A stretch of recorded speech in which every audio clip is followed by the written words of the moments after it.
The Cotton Club, February 17, 1948, 11:37 p.m.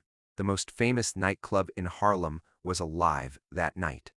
Jazz pouring from the stage like liquid gold, dancers moving in perfect synchronization under crystal chandeliers, the cream of black society mixing with white celebrities who came uptown for the real New York experience. At table 12, near the back but with a clear view of everything, sat Mamie Johnson. She wore a midnight blue dress, hair swept up, diamond earrings catching the stage lights.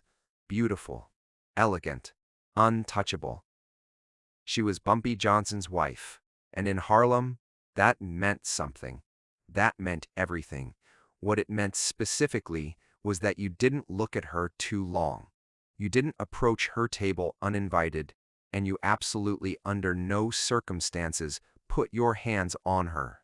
Tony Salerno didn't understand Harlem rules.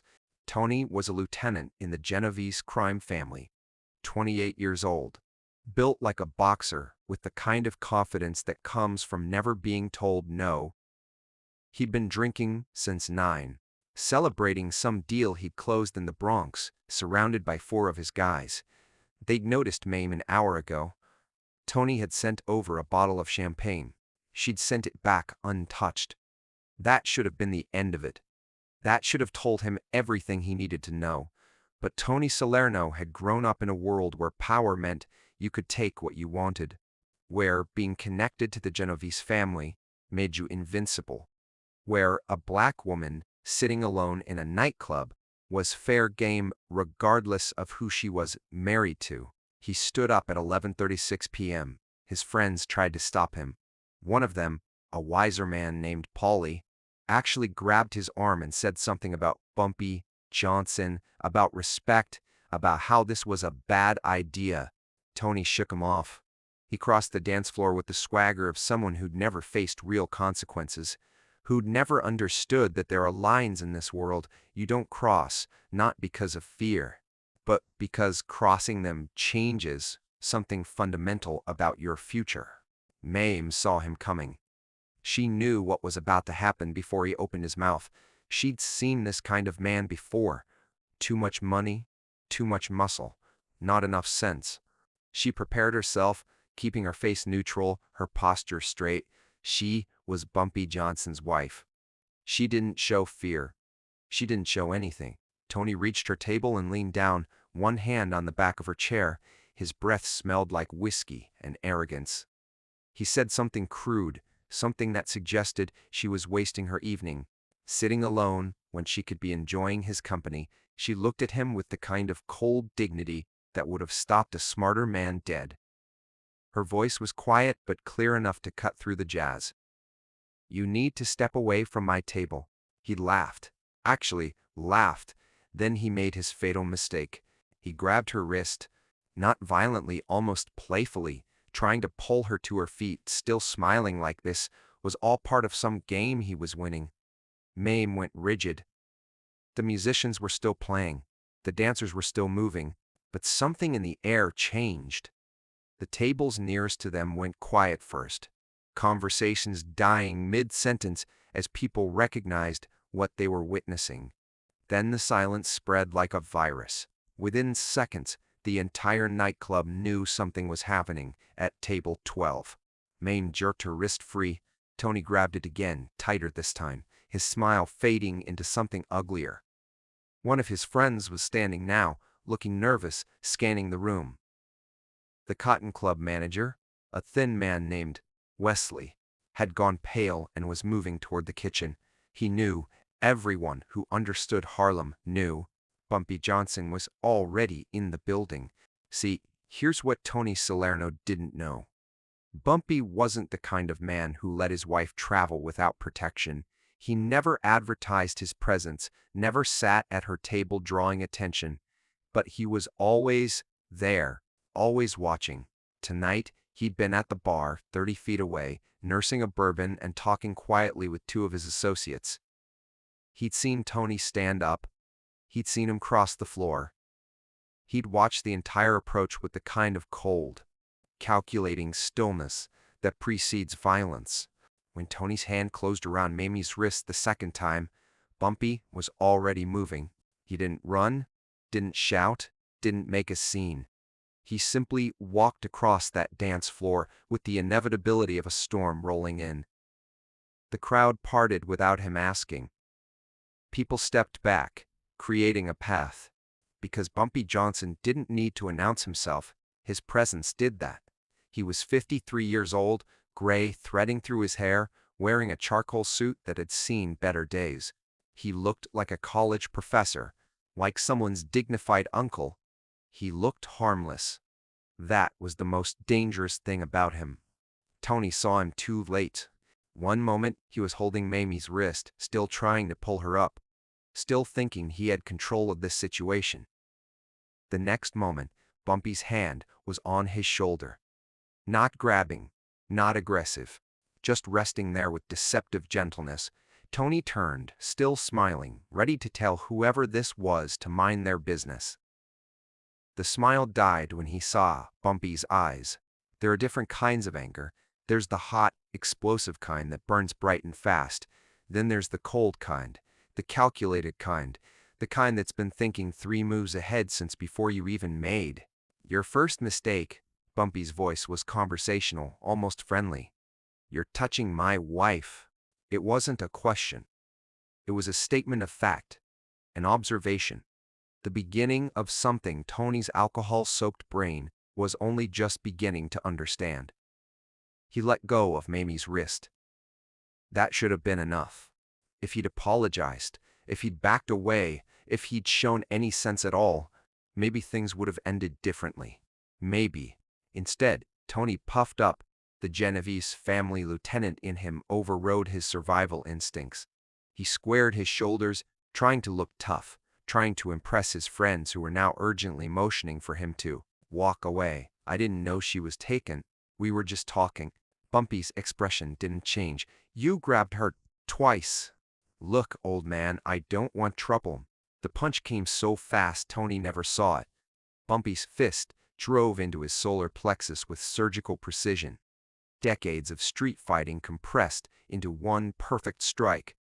All the air left Tony's lungs in an explosive gasp. He doubled over, and Bumpy's knee came up to meet his face.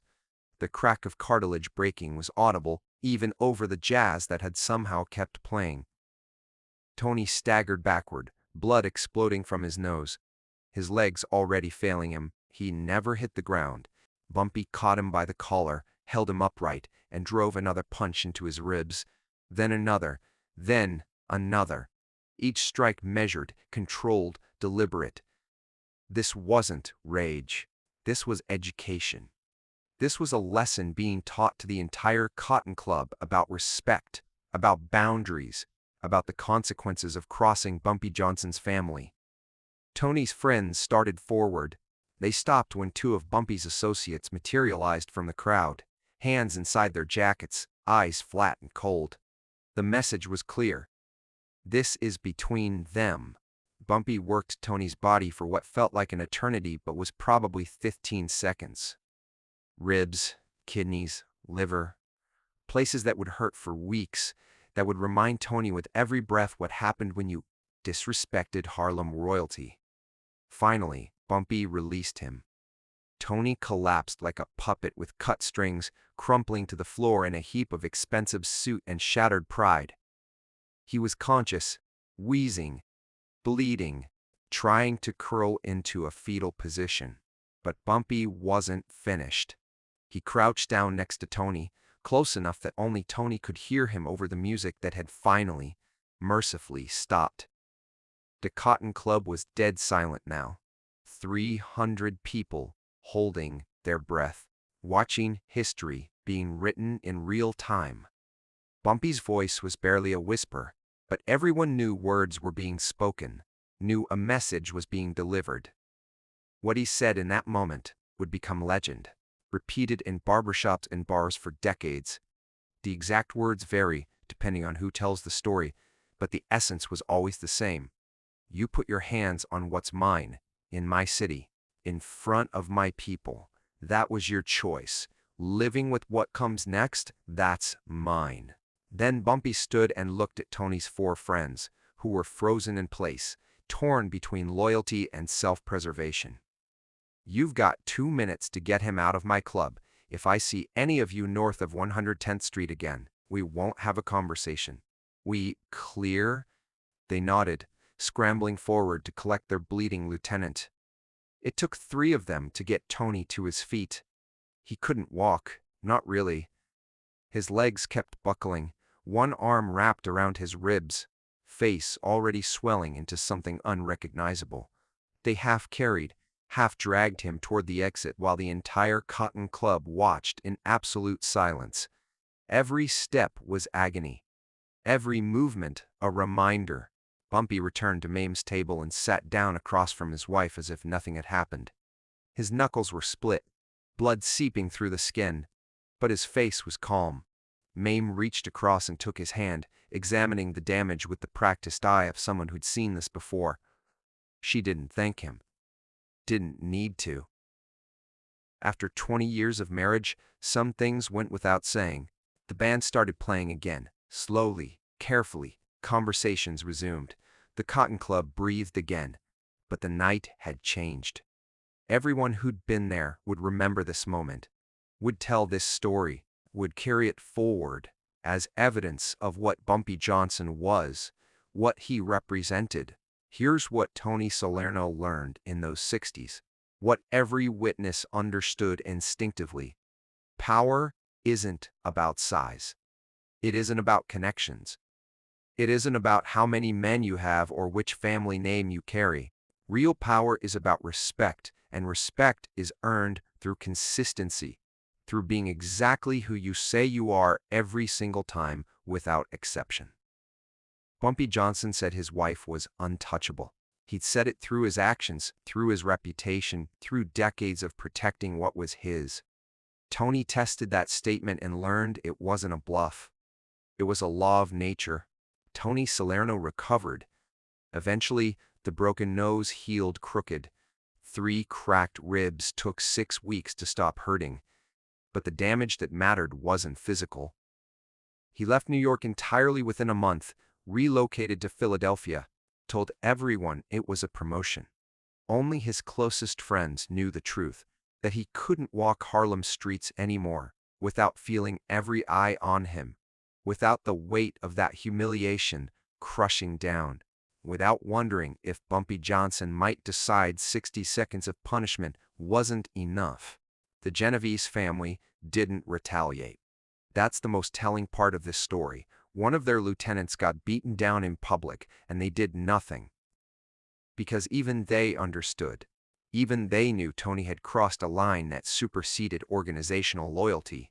Some rules are bigger than family politics. Some men are bigger than mob hierarchies. Bumpy Johnson was one of those men. Mamie wore those diamond earrings again the next week, sitting at the same table in the Cotton Club, alone.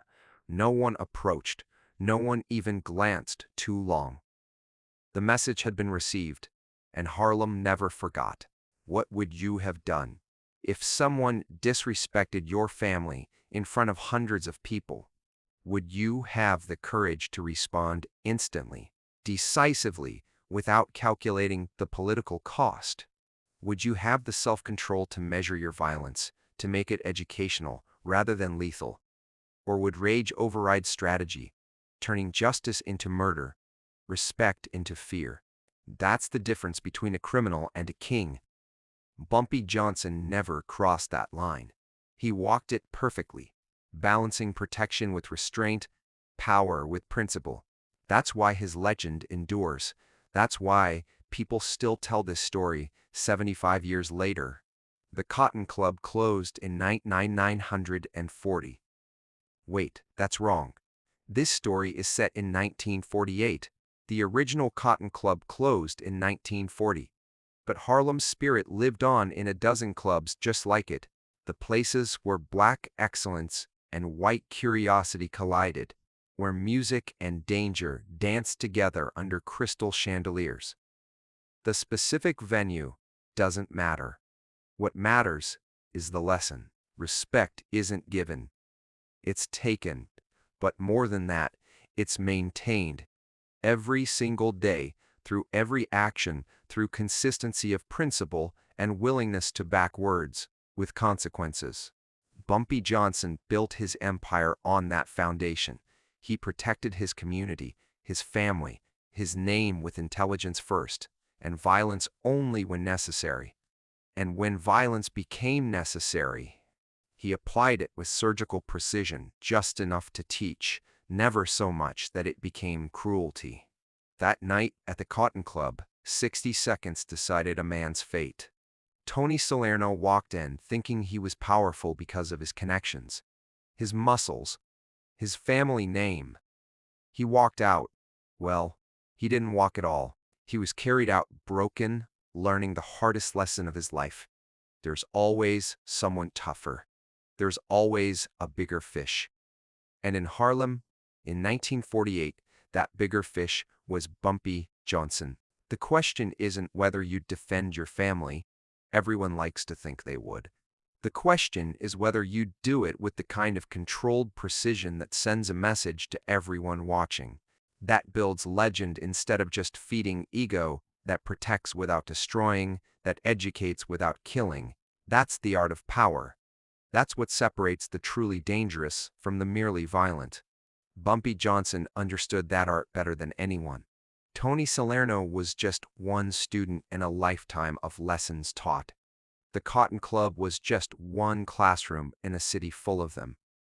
And that, 60 seconds, that was just another moment in a life built on moments exactly like it. Calculated, controlled, and absolutely unforgettable. If you enjoyed this story, drop a comment below. What would you have done in Bumpy's position? Would you have shown the same restraint, or would anger have taken over?